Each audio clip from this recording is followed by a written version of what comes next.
Hello दोस्तों, मेरा नाम है दीपक और आज हम एक्सेल के आगे के चैप्टर देखेंगे। ठीक है। और आज मैं आप लोगों को एक न्यू टैब स्टार्ट करवाने वाला हूं जिसका नाम है पेज लेआउट। ठीक है। तो आपको लास्ट क्लास में मैंने इंसर्ट कंप्लीट करवा दिया था। ठीक है, होप सो आप लोगों को समझ आया होगा। और आज की क्लास में मैं आपको करवाने वाला हूँ पेज लेआउट। आप देख सकते हैं स्क्रीन पे पेज लेआउट का ऑप्शन यहाँ पे हमें दिखाई दे रहा है। ठीक है। तो हम क्या करेंगे, सबसे पहले पेज लेआउट वाले ऑप्शन पे क्लिक करते हैं। ठीक है, हमें कुछ ऐसे रिबन देखने को मिलेंगे, इसमें छोटे छोटे ग्रुप्स देखने को मिलेंगे। ठीक है। और यहाँ पे हम स्टार्ट करने वाले हैं सबसे पहले थीम ग्रुप से। जो हमारा फर्स्ट ग्रुप है थीम ग्रुप। ठीक है। तो इसमें सबसे पहले आ रहा है थीम। थीम का क्या यूज़ होता है इसे समझने से पहले, ठीक है, आप आपको एक चीज़ समझना होगा। क्या समझना होगा, तो मैं आपको बता देता हूँ कि आप एक बार इसको सेलेक्ट करो। ठीक है। सेलेक्ट करने के बाद अगर आपको मान लो कि मुझे इसको इधर मूव करना है, मतलब ये जितना भी लिखा हुआ है इस पार्ट को इधर लेके आना है, इस एरिया में लेके आना है। तो हम क्या करेंगे, हम नॉर्मली इसको सिलेक्ट करेंगे और इसके बॉर्डर पे जैसे ही जाएंगे तो बॉर्डर पे 4 एरो दिखाई देगा, है ना, ऊपर नीचे दाएं बाएं ये 4 एरो दिखाई देगा। हम क्या करेंगे, इस 4 एरो को हम ऐसे खींच के कहीं पे भी लेके आ सकते हैं। ठीक है, इधर खींच के कहीं पे भी ला सकते हैं। ठीक है, इसके कहीं से बॉर्डर से, मतलब ऊपर का जो बॉर्डर है, चाहे तो हम इस बॉर्डर पे क्लिक करके हम कहीं पे भी इधर उधर मूव कर सकते हैं। ठीक है, जैसे मान लो मैंने यहाँ मूव किया। ठीक है, कई बार आपको ये हैशटैग देखने को मिलेगा। ये इसीलिए होता है क्योंकि जितना इसको स्पेस चाहिए उतना स्पेस इनको मिलता नहीं है, इस वजह से ये हैशटैग दिखाई देता है। चलो, मैंने थोड़ा सा इसका साइज बढ़ा दिया है, ब्रीथ इसका बढ़ा दिया है। अब मैं क्या करूँगा, ठीक है, इसको मैंने सेलेक्ट किया। सेलेक्ट करने के बाद अगर मैं थीम पे गया तो देखिए हल्का हल्का चेंजेस देखने को मिलेंगे, कभी छोटा कभी बड़ा ये हो रहा है। ठीक है। अगर आप चाहते हैं कि ये चेंजेस कलर वाइज भी हो तो आपको फिर क्या करना होगा, आपको इंसर्ट में जाके टेबल पे क्लिक करना होगा। ठीक है। तो ये एक पॉपअप ओपन हो जाएगा, इस पॉपअप में लिखा होगा कि इस एरिया को आप टेबल बनाना चाहते हैं। और साथ ही साथ एक चेक बॉक्स दिखाई देगा, यहाँ पे लिखा होगा माई टेबल हैज़ हेडर। क्या आपका टेबल के अंदर हेडर है, तो हम चेक को एनेबल कर देंगे, मतलब यहाँ पे चेक लगा के रखेंगे, ब्लू कलर का ये टिक होना चाहिए और ओके कर देंगे। ठीक है, जैसे ही ओके करते हैं तो ये देखिए क्या हो रहा है। ठीक है, ये हमारे पास टेबल आ चुका है। अब इस टेबल पे अपन सिलेक्शन करते हुए आपको पेज लेआउट पे जाना है और थीम पे जाना है। अब एक एक पे जाके खुद से देखिए, आपको क्लिक नहीं करना है, बस जा जा के देखना है कि इसमें क्या क्या चेंजेस देखने को मिल रहे हैं। तो आपको दिखेगा ये चेंज हो रहा है, कलर वाइज भी चेंज हो रहा है, फॉन्ट वाइज भी चेंज हो रहा है। जो आपको अच्छा लगे आप वो रख सकते हैं। ठीक है। तो मैंने ये ग्रीन कलर का रख दिया है। ठीक है। अब हम बात करते हैं सेकंड ऑप्शन का जिसका नाम है कलर। कलर क्या है, इसमें हम बस कलर चेंज कर सकते हैं। इसमें फॉन्ट डिजाइनिंग लिखा हुआ स्टाइल ये सब चेंज नहीं होगा, ओनली कलर चेंज हो जाएगा इसके अंदर। तो आप देख सकते हैं कि कलर कैसे मैं चेंज कर रहा हूँ। ठीक है, जो भी कलर रखना है मैं वो कलर यहाँ से ऑप्ट कर सकता हूँ और क्लिक करूँगा तो वैसे ही वो कलर वो आ जाएगा। जैसे कि अभी मैं कौन सा कलर रखूँ, मैं ये रखता हूँ। ठीक है, तो यहाँ पे मैं क्लिक कर दूंगा तो यही कलर रह जाएगा। अब इसके बाद आता है थीम फॉन्ट। फॉन्ट मतलब लिखने का जो स्टाइल होता है ये चेंज होगा। इस पर क्लिक करके हम एक एक पे जाके देखेंगे तो देखेंगे कि ये चेंज हो रहा है, हल्का हल्का फॉन्ट में इसमें चेंजेस देखने को मिल रहे हैं। ठीक है। तो ये होता है थीम फॉन्ट और ये चेंज इसीलिए हो रहा है क्योंकि हमने इस ऑप्शन पे जाके क्लिक किया है। ठीक है, तो अभी कई सारे फॉन्ट के ऑप्शन है, आप एक एक पे जाके देख सकते हैं। ठीक है, कैसे चेंजेस आएगा। ठीक है। इसके बाद आता है इफेक्ट। इफेक्ट को मैं बताऊंगा लेटर ऑन। ठीक है, शेप के साथ क्या इसका यूज होता है। ठीक है। चलिए, अभी फिलहाल हम नेक्स्ट ग्रुप की तरफ चलते हैं जिसका नाम है पेज सेटअप ग्रुप। ठीक है, आपको ये दिख रहा होगा पेज सेटअप ग्रुप। ठीक है, अब इस ग्रुप के बारे में हम बात करेंगे। तो इसमें सबसे पहले है मार्जिन। ठीक है। अब मार्जिन को समझने से पहले मैं क्या करता हूँ, इसको स्टार्टिंग में लेके आ जाता हूँ।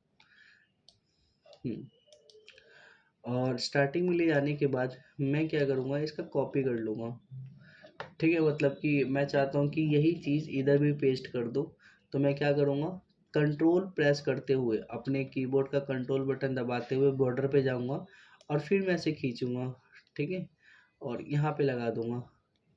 तो देखिए आपको दिखेगा कि यहाँ पे उसका कॉपी आ गया है। ठीक है, और कॉपी करना है तो इसको सिलेक्ट करो और यहाँ पे बॉर्डर को ऐसे खींच दो। ठीक है, नीचे भी कॉपी करना है तो इन सबको सिलेक्ट करो और जो बॉर्डर है बॉर्डर पे ले जाओ कर्सर को और बॉर्डर को नीचे की तरफ ले आओ। देखो ठीक है, यहाँ पे लेके आ जाओ। हाँ, तो ये देखो हमने कितना लिख दिया, ये दिख रहा है। अच्छा, अब अगर हमें प्रिंट करना है तो क्या ये सारे प्रिंट आ जाएंगे? तो देखते हैं, हम कंट्रोल पी प्रेस करेंगे तो हम देख रहे हैं कि जितना था उतना प्रिंट नहीं आया। 2 पेज में टोटल प्रिंट आ रहा है। यहाँ पे आप देख सकते हैं 2 पेज हमें दिखाई दे रहा है। ठीक है, 1 ऑफ 2। इसका मतलब ये हुआ कि 2 पेज में ये सारा प्रिंट आ रहा है। मैं इस पर क्लिक करता हूँ तो देखो ये दूसरे पेज में इतना आ रहा है और पहले पेज में इतना आ रहा है। ठीक है, तो टोटल 2 पेज में आ रहा है। तो अब जैसे ही हम एस्केप बटन दबाते हैं, अपने कीबोर्ड का जो फर्स्ट बटन होता है एस्केप बटन, ये हम जैसे ही प्रेस करेंगे तो हम नॉर्मल हो जाएंगे और आपको एक डॉट डॉट जैसी लाइनें दिखनी स्टार्ट हो जाएंगी अब। ठीक है, तो आपको डॉट लाइन कहाँ दिख रही है? देखो मेरा जो ये आई है, आई कॉलम और जे कॉलम, इनके बीच में जो लाइनिंग है ना, ये देखो dot dot dot dot dot ये लाइनिंग दिखाई दे रही है। अगर आप लोगों को ये लाइनिंग नहीं दिखाई दे रही है तो मैं थोड़ा जूम कर देता हूँ। ठीक है, अब आप देखिए। हाँ, अब ये देखिए यहाँ पे आपको लाइनिंग दिखाई दे रही है। ठीक है, ये जो ये लाइनिंग है। ठीक है, तो मेरे को तो दिखाई दे रही है यहाँ पे एक लाइनिंग। ठीक है, शायद आपको भी दिखाई दे रही हो। ठीक है, चलिए। तो ये लाइनिंग क्या बताता है? ये लाइनिंग बताता है कि जो आपका पेज है, जो आप प्रिंट करोगे, वो पेज, फर्स्ट पेज आपका आई तक ही रहेगा। ठीक है, तो ये बताता है। मैं थोड़ा सा इसे जूम कर लेता, इसे थोड़ा सा इसका बढ़ा देता हूँ, ब्रेथ को, सेल के ब्रेथ को बढ़ा देता हूँ। ठीक है, इसको मैं नॉर्मल कर देता हूँ। मैंने क्या किया, इनको सेलेक्ट किया, मैं गया होम पे, ये है होम। ठीक है, और यहाँ पे जाके मैंने कर दिया क्लियर फॉर्मेट। ठीक है, तो ये एक तरह से नॉर्मल हो गया। ठीक है, अब आपको ये डॉटेड लाइन आई, एच और आई के बीच में जो दिखाई दे रहा है, ये साफ साफ आपको दिखाई देगा। ठीक है, ये डॉटेड लाइन। ठीक है, तो मैं आप लोगों को यही बताना चाह रहा था कि ये डॉटेड लाइन होता कुछ नहीं है, बस ये प्रिंट एरिया को बताता है कि आपका इतना ही प्रिंट होगा, मतलब एच तक ही प्रिंट होगा। एच पे क्या है, क्वांटिटी है, तो ये यहीं तक प्रिंट होगा। अगर आप प्रिंट करके देखना चाहते हैं तो कंट्रोल पी, और आप देख सकते हो कंट्रोल के साथ अपने स्क्रॉल को अप डाउन करके थोड़ा जूम करके देख सकते हो कि क्वांटिटी तक ही हो रहा है। ठीक है, तो ये बाकी का अगले पेज में आ गया इतना, और फिर बाकी का अगले पेज में आ गया इतना। ठीक है, तो ये बेसिकली होता है जब हम क्या करते हैं, प्रिंट करते हैं। ठीक है, मैं एक नया शीट लेता हूँ, इस पर मैं कुछ लिखता हूँ। जैसे मैंने यहाँ पे प्रोडक्ट नेम लिखा।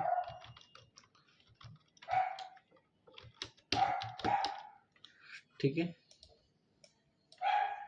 यहाँ लिख दिया मैंने एसी, फ्रिज, ये सब चीज़ें मैंने यहाँ तक लिख दी। ठीक है, मैंने इसको बोल्ड कर दिया यहाँ पे आके। ठीक है, और यहाँ पे मैंने स्टेट नेम लिख दिया, या सेल लिख दिया, प्रोडक्ट नेम जैन। ठीक है, फैब,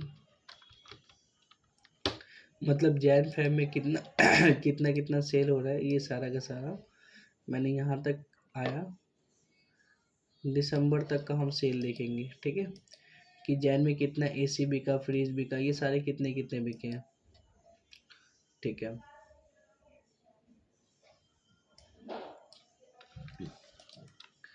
तो मैंने क्या किया, यहाँ पे लिखा इक्वल टू रैंड बिटवीन।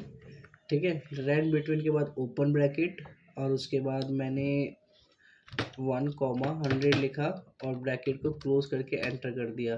तो कोई हमें ये रैंडम नंबर दे देगा। ठीक है, मैंने इस डॉट सिलेक्शन से इसको नीचे की तरफ स्क्रॉल डाउन किया अब फिर मैंने इधर की तरफ किया, तो अपनी मर्जी से एक रैंडम नंबर 1 से लेके 100 के बीच में खुद ही एक्सेल हमें दे देगा। ठीक है, अब इसको सेलेक्ट ही रहने देना है, कंट्रोल के साथ सी प्रेस करना है, ये सिलेक्शन आ जाएगा, फिर कंट्रोल ऑल्ट के साथ वी प्रेस करना है और यहाँ पे वैल्यू पे जाके क्लिक कर देना है और ओके कर देना है बस, और इसके बटन दबा के सिलेक्शन को हटा देना है। तो ये है हमारा एक तरह से प्रोडक्ट नेम, और सेल बता रहे जैन में, फेब में, मार्च में कितना। इसको भी मैं थोड़ा सा हाईलाइट कर देता हूँ बोल्ड करके। ठीक है, ओके, और इसको भी थोड़ा सा हाईलाइट कर देता हूँ बोल्ड करके। ओके, ठीक है, तो अब हमें यहाँ पे दिख रहा है कि हमारा प्रोडक्ट कितना कितना पीस है ना, और कौन कौन से मंथ में कितना कितना सेल हुआ है। अब अगर हम प्रिंट करें कंट्रोल पी से, तो हम देखेंगे अगस्त तक ही आ रहा है हमारे पास। ठीक है, अगस्त तक ही आ रहा है। ठीक है, अब अगस्त तक ही आ रहा है, और बाकी का जो भी है पेज में वो अगले पेज में आ रहा है, सेकंड पेज में। यहाँ से आप सेकंड पेज पे जा सकते हो, ये सेकंड पेज में सितंबर, अक्टूबर, नवंबर, दिसंबर दिखाई दे रहा है।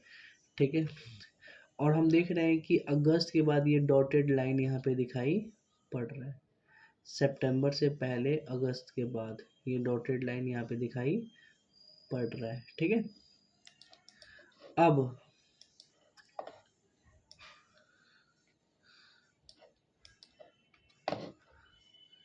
आ जाओ पेज लेआउट में। अब देखते हैं मार्जिन क्या यूज़ करता है।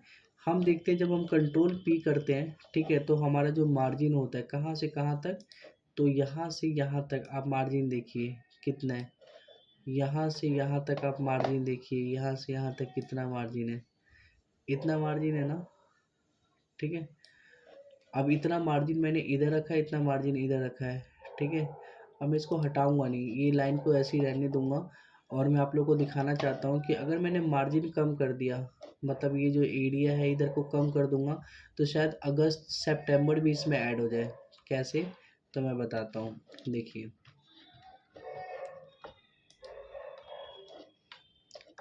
मैं क्या करता हूँ, मार्जिन पे गया।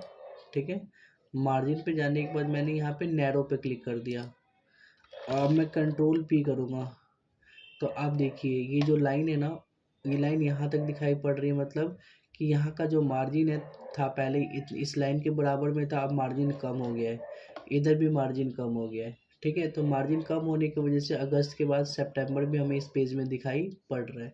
तो क्या होता है, एक आध लाइन लाने के लिए हम क्या कर देते हैं, मार्जिन को कम कर देते हैं, ताकि अगला लाइन भी यहाँ पे हमें दिखाई पड़ जाए। ठीक है, जब हम प्रिंट करें तो। ठीक है, अब यहाँ पे सितंबर के बाद ये dotted dotted dotted dotted line दिखाई पड़ रही है। मैं ये डॉटेड लाइन को एक तरह से मैं यही समझाऊंगा कि ये प्रिंट के एरिया को निर्धारित करती है कि यहाँ तक ही प्रिंट हो सकता है। ठीक है, तो इसमें आप लोगों को कंफ्यूज नहीं होना है। ठीक है, ठीक है, इसके बाद ठीक है, अगर हम वाइड कर देते, देखो नॉर्मल पे तो ये स्टार्टिंग में ही था, हमने क्या किया, नॉर्मल से नैरो किया, नैरो से अगर हम वाइड करते हैं तो देखो ज़्यादा मार्जिन इस बार रहेगा, ज़्यादा मार्जिन रहेगा, तो देखो अगस्त से पहले मतलब जुलाई तक ही इस बार प्रिंट हो पाएगा एक पेज में। तो कंट्रोल पी करके आप देख सकते हो कि अब जुलाई तक ही हमें दिखाई पड़ रहा है इस पेज के अंदर। ठीक है, इस पेज को जूम आउट जूम इन कर सकते हो कंट्रोल के साथ, स्क्रॉल को अप डाउन करके। ठीक है, तो ये देखो ये एरिया था, और ये तो पूरा पेज है ना, ये पेज में आधा तो पूरा का पूरा ब्लैंक ही है, क्योंकि ज़्यादा डाटा है नहीं हमारे पास इसी वजह से। ठीक है, तो आपको समझ आया होगा, नॉर्मल नॉर्मल पे पहले जैसा नॉर्मल हो जाएगा अगस्त से पहले। जब स्टार्टिंग में मैंने समझा रहा था मार्जिन, तो ये अगस्त के बाद ही था, ये जो डॉटेड लाइन है, और सितंबर से पहले था, तो वही ये नॉर्मल पे था इसीलिए। ठीक है, अब बात करते हैं ओरिएंटेशन की। ओरिएंटेशन का क्या यूज़ होता है कि अगर मान लो कि हमें जो भी हम जब प्रिंट करते हैं कंट्रोल पी से, तो ये पेज जो है ना, ये पेज ओरिएंटेशन है। ये पेज जो है पोर्ट्रेट मोड पर है। पोर्ट्रेट मोड क्या होता है, देखो जब पेज को हम ऐसे ऐसे देखते हैं, बिल्कुल ये पोर्ट्रेट मोड है। अगर मैं इसी को ही मैं ऐसे करूं, पेज को ऐसे घुमा दूं, यहाँ से इधर ले आऊं, ठीक है, मतलब कि कुछ ऐसे करके ये हमारा लैंडस्केप मोड हो जाएगा। आप लोगों को अगर समझ नहीं आ रहा तो एक सेकंड रुकिए, मैं और अच्छे से समझाता हूँ। मैं क्या करता हूँ, मैं जाता हूँ ओरिएंटेशन पे, ही ऑलरेडी पोर्ट्रेट मोड पे होता है, मैं लैंडस्केप मोड पे कर देता हूँ। ठीक है, लैंडस्केप मोड पे करने के बाद अब मैं प्रिंट करूँगा तो देखिए प्रिंट प्रीव्यू में क्या दिखाई दे रहा है। अब हमारा पेज देखो, ऐसे ऐसे इसका ब्रीथ ज़्यादा हो गया और ऊपर जो हाइट था ये कम हो गया है। ठीक है, तो ये क्यों हुआ ऐसा? ये इसीलिए हुआ है क्योंकि हमने इसको लैंडस्केप मोड पे कर दिया है। सिंपल सी बात है। पोर्ट्रेट मोड लंबाई उसकी ज़्यादा होती है, चौड़ाई कम होती है। लैंडस्केप मोड चौड़ाई ज़्यादा होगी और लंबाई इसकी या ऊंचाई कम हो जाएगी। तो इसी को बोलते हैं लैंडस्केप पोर्ट्रेट। ठीक है, आपको जैसे रखना है पेज में, जैसे प्रिंट करना है आप वैसे प्रिंट कर सकते हो। ठीक है, तो मैं दोबारा से पोर्ट्रेट मोड पे कर देता हूँ और एक बार फिर से कंट्रोल पे करता हूँ तो देखिए पहले जैसा ही दिखाई पड़ रहा है हमें। ठीक है, ये पोर्ट्रेट मोड होता है। ठीक है, अब बात करते हैं, लैंडस्केप हो गया, पोर्ट्रेट हो गया। ठीक है, मतलब ओरिएंटेशन कंप्लीट हो गया हमारा। अब बात करते हैं साइज। यहाँ पे साइज कई सारे हमें दिखाई देंगे। हमारा जो साइज होता है एक तरह से देखा जाए A4 साइज होता है। ठीक है, प्रिंट का जो साइज होता है। ठीक है, अगर हम अलग अलग जाके देख सकते हैं, अगर हमें A6 पे क्लिक करें, A5 पे क्लिक करें, अलग अलग। ठीक है, A5 पे क्लिक करते हैं तो देखो हमारा अक्टूबर तक प्रिंट हो रहा है। अब ये पेज का साइज होता है, आपको पता है A3 पेज का साइज, A2 पेज का साइज। तो देखिए अभी अक्टूबर तक हमारा प्रिंट आउट होगा आराम से इस पेज में। ठीक है, क्योंकि इसका साइज बढ़ गया है, इसीलिए A5 एक तरह से देखा जाए A4 से बड़ा है, इसीलिए यहाँ पे अक्टूबर के बाद ये डॉटेड लाइन हमें दिखाई पड़ रहा है। ठीक है, अगर मैं बात करूँ, ठीक है, लीगल की, तो लीगल अगस्त, मतलब नॉर्मल जैसे कि अगस्त और सितंबर के बीच में डॉटेड लाइन आ रही है। तो आप एक एक पे जाके देख सकते हैं और उनका साइज भी यहाँ पे लिखा हुआ। आप देखो जून के बाद आ रहा है। क्यों ऐसा? क्योंकि मैंने एनवलप DL में 11 सेंटीमीटर इंटू 22 सेंटीमीटर में लिया है। ठीक है, तो ये वही चीज़ है, बाकी ज़्यादा खास नहीं है। जब आपका यूज़ होगा ऐसे ऑफिस में जहाँ पे अलग अलग लेटर पे, एनवलप पे या अदर कोई भी चीज़ों पे प्रिंटिंग होता है, उस हिसाब से आप यहाँ से सेलेक्ट करेंगे और तब प्रिंट आउट करेंगे। अभी फ़िलहाल नॉर्मल मैं A4 साइज़ पे रख देता हूँ। ठीक है, अब हम बात करते हैं प्रिंट एरिया की। प्रिंट एरिया क्या होता है? ठीक है, तो यहाँ पे जैसे हम क्लिक करते हैं दो ऑप्शन दिखाई देता है, सेट प्रिंट एरिया और क्लियर प्रिंट एरिया। इन दोनों में क्या डिफरेंस है ये भी हम जानने की कोशिश करते हैं। तो सबसे पहला सेट प्रिंट एरिया, अगर हम मान लो हम चाहते हैं कि यहाँ से लेके बस यहाँ तक स्पीकर तक ही हम प्रिंट करें या फैन तक ही प्रिंट करें, तो हम कैसे करेंगे? हम इसको सेलेक्ट करेंगे, इस एरिया को सेलेक्ट कर लेने के बाद हम कहाँ जाएंगे, प्रिंट एरिया, और यहाँ पे लिखेंगे set print area. Set print area पे क्लिक करके हम क्या करेंगे, कंट्रोल P से प्रिंट प्रीव्यू देखेंगे। तो देखिए हमारे पास फैन तक ही इस बार प्रिंट में दिखा रहा है कि इतना ही प्रिंट होगा। ठीक है, तो ये ऐसा इसीलिए हुआ है क्योंकि हमने प्रिंट एरिया ही इतना सेलेक्ट किया है। ठीक है, अगर हम प्रिंट एरिया मान लो ओनली, देखो प्रिंट एरिया सेलेक्ट करने के बाद यहाँ पे एक लाइन दिखाई देगा आपको, ये दिखाई दे रहा है यहाँ पे एक लाइन। ठीक है, ताकि क्योंकि ये बता रहे हैं कि अभी तक प्रिंट एरिया सेट है, मतलब कहीं पे भी है कि मैं कंट्रोल P करता हूँ ना, तो ये उतना ही प्रिंट करेगा जितना मैंने प्रिंट एरिया को सिलेक्ट कर रखा है। अब इस लाइन को हटाना है, मतलब प्रिंट एरिया को हटाना है, तो मैं क्या करूँगा, इसी पे क्लिक करके यहाँ पे क्लियर प्रिंट एरिया लिखा हुआ है, क्लियर प्रिंट एरिया पे क्लिक करूँगा, ये क्लियर हो गया। अब पूरा का पूरा दिखाई देगा जब मैं कंट्रोल P करूँगा तो।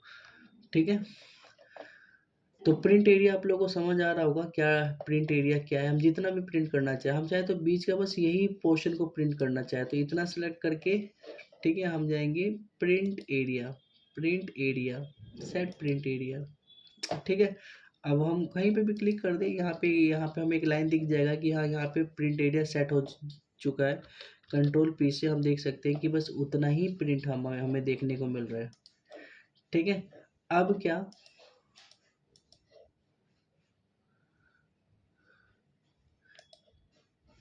Clear print area. ठीक है, अगर मान लो मुझे ऊपर के 3 लाइन चाहिए, फिर नीचे के 3 लाइन चाहिए, ऐसे करके मेरे को प्रिंट करना है, तो मैं क्या करूँगा, ऊपर के 3 लाइन को सिलेक्ट करूँगा। ठीक है, और मैं यहाँ पे जाके सेट प्रिंट एरिया, अब नीचे के 3 सेलेक्ट करूँगा, प्रिंट एरिया में जाके ऐड टू प्रिंट एरिया पे क्लिक करूँगा। अब ये दोनों ऐड होंगे, एक ऊपर वाला ऐड हो गया और एक नीचे वाला ऐड हो गया। अब मैं कंट्रोल पी करता हूँ, ठीक है। तो यहाँ पे देखा जाए अलग अलग पेज पे यहाँ पे दिखाई दे रहा है, ऊपर वाला और नीचे वाला,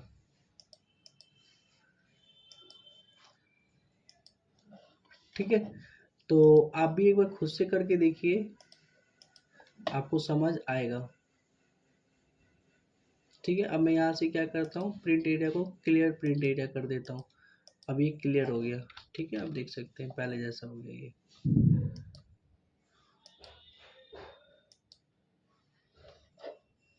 ठीक है।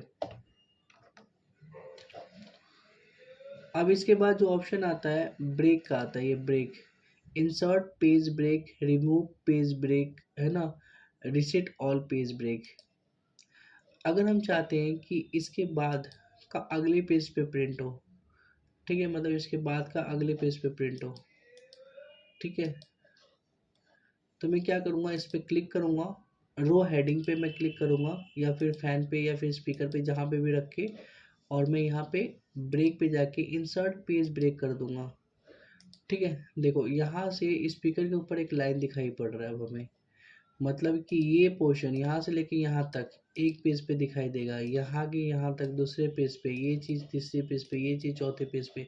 तो ऐसे करके हमने ब्रेक कर लिया। आप कंट्रोल पी करते हैं तो देखो यहाँ पे पहला ये दिखाई दे रहा है पहले पेज पे, दूसरे पेज पे ये दिखाई दे रहा है, तीसरे पेज पे ये दिखाई दे रहा है, चौथे पेज पे ये दिखाई दे रहा है। तो ऐसे करके हम लोग पेज ब्रेक कर सकते हैं, ठीक है। हम यहाँ से और पेज ब्रेक करना चाहते हैं, यहाँ पे क्लिक करके इंसर्ट पेज ब्रेक। तो देखो अब ये चीज़ अलग दिखाई देगा, ये चीज़ अलग दिखाई देगा, ये चीज़ अलग दिखाई देगा, अब ज़्यादा पेज भी दिखाई देंगे, ठीक है। कंट्रोल पे अब 6 पेज में आ रहा है। तो आप लोगों को समझ आ गया होगा कि हम पेज को कैसे ब्रेक कर सकते हैं, ठीक है। मैं अंडू करके पहले जैसा कर देता हूँ, या रिमूव पेज ब्रेक का ऑप्शन आएगा, या रिसेट ऑल पेज ब्रेक पे क्लिक करके पहले जैसा मैं ये कर देता हूँ। तो आपको समझ में आ गया कि इनका यूज़ क्या होता है। अब बात करते हैं बैकग्राउंड। बैकग्राउंड का क्या यूज़ होता है। देखो अगर मैं चाहता हूँ कि मैं अपनी एक्सेल शीट पे मैं पिक्चर लगाऊँ कोई बैकग्राउंड में जो मुझे बार बार देख के अच्छा लगे, तो मैं इस पे क्लिक करके मैं क्या कर सकता हूँ, एक पिक्चर सेलेक्ट कर सकता हूँ। जैसे यही ले लिया मैंने, तो देखिए ये पिक्चर एक तरह से इसके नीचे की तरफ में देखने को मिल रहा है हमें। ये बहुत बड़ा पिक्चर है, इसका बहुत बड़ा पिक्सल है, ठीक है। तो हम क्या कर सकते हैं, नॉर्मली अगर हमें डिलीट करना हो तो डिलीट बैकग्राउंड पे क्लिक करेंगे, ये डिलीट हो जाएगा, ठीक है। दूसरा पिक्चर लाना हो, दूसरा पिक्चर भी लाता हूँ, किसमें हो सकता है, इस पे क्लिक किया मैंने और इंसर्ट पे कर दिया। तो ये देखिए एक और पिक्चर में लेके आ गया, मेरे यहाँ पे एक्सेल शीट भी दिखाई दे रहा है, ठीक है, और पिक्चर भी मुझे पूरे एक्सेल शीट पे दिखाई पड़ रहा है। एक चीज़ यहाँ पे आपको मैं ये बताऊंगा कि जब आप प्रिंट करते हो तो ये जो पिक्चर दिखाई दे रहा है एक्सेल शीट के बैक साइड में, ये नहीं आएगा, ये बस आपके एक्सेल पे ही दिखेगा। तो कंट्रोल पी करते हैं, देखते हैं क्या ये दिख रहा है। तो देखिए कंट्रोल पी से ये हमें नहीं दिख रहा पिक्चर, ठीक है। ये बस नॉर्मली हम अपने सेटिस्फेक्शन के लिए, बस अपनी खुशी के लिए हम एक बैकग्राउंड में कोई भी पिक्चर को लगा सकते हैं, ठीक है। और फिर इसी पे क्लिक करेंगे तो डिलीट बैकग्राउंड, ठीक है, तो यहाँ से डिलीट हो जाएगा, ठीक है। तो आज के लिए इतना ही, ठीक है। बाकी अगली क्लास से प्रिंट टाइटल्स और बाकी सारे के सारी चीज़ों का हम देखेंगे क्या क्या यूज़ होता है। आज के लिए बस इतना ही। तो जब तक के लिए टाटा बाय बाय, मिलते हैं फिर नेक्स्ट क्लास में।